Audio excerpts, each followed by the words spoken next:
Assalamualaikum warahmatullahi wabarakatuh, Bapak Ibu dan para pemirsa yang berbahagia. Kali ini kita melanjutkan pelatihan mandiri TOPIK kriteria ketercapaian tujuan pembelajaran, masuki materi kelulusan pada kurikulum Merdeka. Mekanisme kelulusan. Sebagai pendidik pasti kita pernah dihadapkan oleh isu kelulusan setiap akhir tahun ajaran. Mari kita simak tayangan video berikut ini.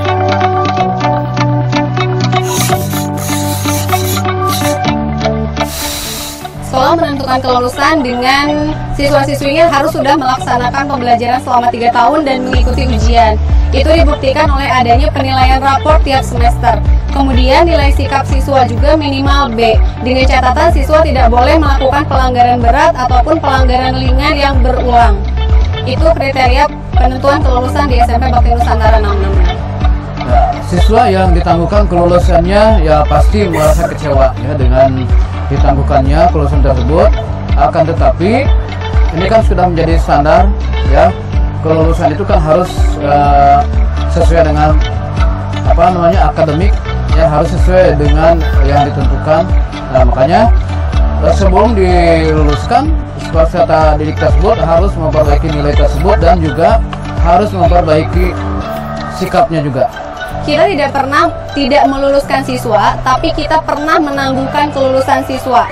Hal tersebut dilakukan karena siswa tersebut biasanya melakukan pelanggaran berat, contohnya merokok dan lain sebagainya. Respon siswa dan orang tua itu biasanya merasa kecewa, tapi kita dari pihak sekolah mengantisipasi dengan melakukan perjanjian dan menjelaskan kenapa siswa tersebut ditangguhkan sehingga ada solusi, baik dari pihak sekolah maupun dari pihak orang tua sehingga siswa tersebut tidak terlalu merasa kecewa. Keputusan mengenai kelulusan adalah keputusan terakhir yang dikeluarkan sekolah di akhir masa belajar peserta didik pada sebuah jenjang. Seperti apa praktik kelulusan di sekolah Anda selama ini? Apakah keputusan kelulusan adalah hal yang memberi tekanan besar pada peserta didik? Atau justru kelulusan sudah pasti terjadi apapun kondisinya? Mari bersama kita membahas mekanisme kelulusan pada kurikulum Merdeka lebih dalam. Dengan dihapuskannya ujian nasional, maka penentuan kelulusan ditentukan oleh satuan pendidikan. Peserta didik dinyatakan lulus dari satuan atau program pendidikan setelah menyelesaikan seluruh program pembelajaran dan mengikuti penilaian sumatif yang diselenggarakan oleh satuan pendidikan. Asesmen sumatif yang diselenggarakan oleh satuan pendidikan dapat dilaksanakan pada semester ganjil dan semester genap pada akhir tingkatan. Asesmen ini dapat dilakukan dalam bentuk tes tulis, tugas performa, portofolio, atau kombinasi. Hasil asesmen kemudian diolah menjadi laporan kemajuan belajar atau kita kenal sebagai rapor. Lalu, bagaimana cara satuan pendidikan menentukan kelulusan? Untuk menentukan kelulusan, pertama-tama satuan pendidikan harus mempertimbangkan rekaman perjalanan belajar peserta didik secara menyeluruh yang tertuang dalam laporan kemajuan belajar peserta didik, meliputi semua mata pelajaran, ekstrakurikuler, serta prestasi lainnya. Pada jenjang SD dan sederajat, kita perlu melihat laporan kemajuan belajar peserta didik di kelas 5 dan kelas 6.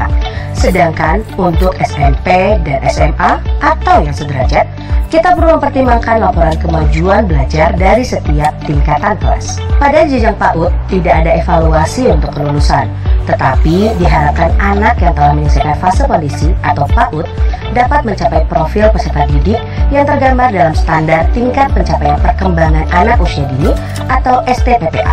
Dengan mempertimbangkan laporan ini, sekolah bisa menentukan apakah peserta didik telah memenuhi kriteria ketercapaian tujuan pembelajaran dan dapat dinyatakan lulus. Selanjutnya, peserta didik yang dinyatakan lulus dari satuan pendidikan akan diberikan ijazah. Bagaimana jika hingga akhir masa belajar masih ada TP yang belum tercapai? Apa sekolah berhak untuk tidak meluluskan peserta didik? Ibu, Bapak Guru, penelitian menunjukkan bahwa keputusan untuk tidak meluluskan peserta didik ternyata tidak dapat memperbaiki kompetensi peserta didik dan berdampak negatif dari segi ekonomi dan psikologis. Keputusan mengenai kelulusan ini memang dikembalikan kepada sekolah masing-masing. Sekolah yang berhak menetapkan syarat kelulusan sehingga peserta didik yang hingga akhir tidak dapat memenuhinya akan dinyatakan tidak lulus oleh sekolah. Namun, Perlu diingat bahwa keputusan untuk tidak meluluskan seorang peserta didik hendaknya hanya diambil pada kejadian-kejadian luar biasa. Itu pun setelah semua upaya telah dilakukan secara maksimal melibatkan seluruh pihak. Ibu dan Bapak, sebelum memutuskan kelulusan peserta didik, sudah selayaknya kita perlu bersama-sama berefleksi. Apakah profil peserta didik sudah mencerminkan cita-cita pendidikan kita, yaitu profil pelajar Pancasila?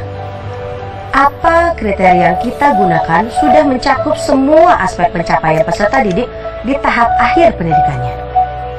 Apakah proses pembelajaran yang dijalani selama ini telah memberikan dukungan yang cukup bagi peserta didik untuk mencapai kriteria ketercapaian tujuan pembelajaran? Refleksi ini dapat menyadarkan kita bahwa ketidaklulusan bukanlah hukuman atau ancaman bagi peserta didik. Kelulusan bukan pula sebuah tahap yang berdiri sendiri, melainkan bagian dari proses panjang pembelajaran. Maka dari itu, ibu dan bapak guru perlu memonitor dan mengkomunikasikan permasalahan yang ditemui di sepanjang proses pembelajaran kepada peserta didik maupun orang tua. Ibu dan bapak guru dapat menggunakan umpan balik dan refleksi untuk menentukan strategi dalam membantu peserta didik yang mengalami ketertinggalan. Bekerjasamalah dengan orang tua, serta libatkan peserta didik untuk mencari solusi yang terbaik di sepanjang proses pembelajaran. Dengan demikian, masalah yang ada tidak menumpuk di akhir masa sekolah dan menghambat kelulusan peserta didik. Dengan kerjasama yang baik antara sekolah, peserta didik, dan orang tua, peserta didik bisa mendapatkan dukungan untuk mengatasi hambatan belajarnya dan bisa lulus dari sekolah.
Sekian, semoga bermanfaat.